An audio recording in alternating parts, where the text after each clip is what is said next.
Welcome to SJ academy. ഇനി നമുക്ക് next അധ്യായത്തിലേക്ക് പോവാം. അധ്യായം 10 വികസന തലങ്ങൾ. ശിശുവിന്റെ സമ്പൂർണ്ണ വികസനത്തിന് സഹായകരമായ വിവിധ വികസന തലങ്ങൾ താഴെ പറയുന്നവയാണ്. ഫസ്റ്റ് വൺ കായിക വികസനം, ഫിസിക്കൽ ഡെവലപ്മെന്റ്.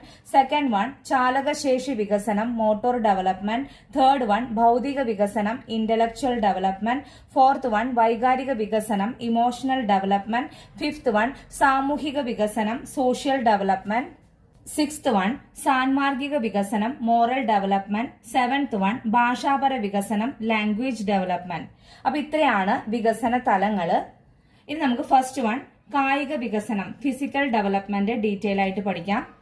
ഒരു വ്യക്തിയുടെ ബാഹ്യവും ആന്തരികവുമായ അവയവങ്ങളിൽ മാറ്റങ്ങൾ വരുത്തുന്ന പ്രക്രിയയാണ് കായിക വികസനം. ഈ പോയിന്റ് ഒന്ന് ഓർത്തു വെക്കുക. ഉയരത്തിലെയും തൂക്കത്തിലെയും വർധനവ്, ശാരീരിക അനുപാതത്തിലെ മാറ്റം എന്നിവ ബാഹ്യ വ്യതിയാനങ്ങൾക്ക് കാരണമാകുന്നു. ശ്വസന വ്യവസ്ഥ, രക്തചംക്രമണ വ്യവസ്ഥ, നാഡീവ്യൂഹ വ്യവസ്ഥ, പേശി വ്യവസ്ഥ, ദഹന വ്യവസ്ഥ, മേധോവാഹിനി വ്യവസ്ഥ, പ്രത്യുൽപാദന വ്യവസ്ഥ എന്നീ അവയവ വ്യവസ്ഥകളിൽ ഉണ്ടാകുന്ന മാറ്റങ്ങൾ ആന്തരിക വ്യതിയാനങ്ങൾക്കും കാരണമാകുന്നു. ഇത് ജസ്റ്റ് മനസ്സിലാക്കി വെച്ചാൽ മതി. സെക്കൻഡ് വൺ ചാലകശേഷി വികസനം, മോട്ടോർ ഡെവലപ്മെന്റ്. പേശി വ്യവസ്ഥയുടെ ശക്തിയിലും ഒത്തിണക്കത്തിലും ഒന്നാകെ വന്നു ചേരുന്ന വികസനമാണ് ചാലകശേഷി വികസനം. അപ്പൊ ഈ പോയിന്റ് ഒന്ന് ഓർത്തു വെക്കുക. എന്താണ് ചാലകശേഷി വികസനം, അതുപോലെ എന്താണ് കായിക വികസനം, അറ്റ്ലീസ്റ്റ് ഡെഫിനിഷൻ എങ്കിലും നമ്മൾ പഠിച്ചു വെക്കണം. പേശി വ്യവസ്ഥയുടെ ശക്തിയിലും ഒത്തിണക്കത്തിലും ഒന്നാകെ വന്നു ചേരുന്ന വികസനമാണ് ചാലകശേഷി വികസനം.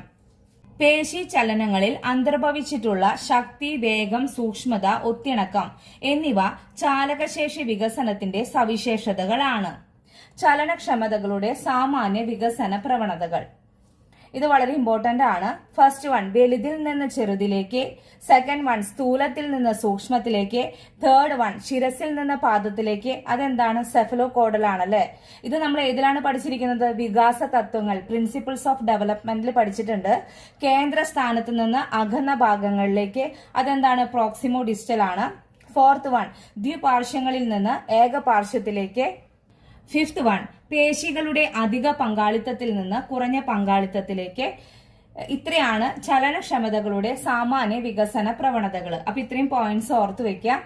ശാരീരിക ചാലക വികാസത്തെക്കുറിച്ച് ധാരാളം പഠനം നടത്തിയത് ആരാണ്? എലിസബത്ത് ബി ഹർലോക്ക് ആണ്. നെക്സ്റ്റ് വൺ വിളംബിത ചാലക വികാസം, ഡിലേഡ് മോട്ടോർ ഡെവലപ്മെന്റ് എന്താണെന്ന് നമുക്ക് നോക്കാം. ഈ പേരിൽ നിന്ന് നമുക്ക് മനസ്സിലാവും അല്ലെ, മോട്ടോർ ഡെവലപ്മെന്റ് അതായത് ചാലക വികാസത്തില് ഡിലേ ആവുന്നതാണ് എന്ത്? വിളംബിത ചാലക വികാസം എന്ന് നമുക്ക് ഹെഡിങ് കാണുമ്പോൾ തന്നെ മനസ്സിലാവുന്നുണ്ട് അല്ലെ.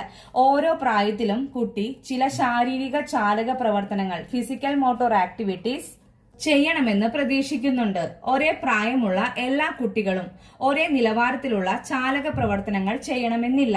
ചില കുട്ടികളിൽ അല്പം കാലതാമസം ഉണ്ടായെന്ന് വരാം. ഇതിനെ വിളംബിത ചാലക വികാസം എന്നാണ് പറയുന്നത്.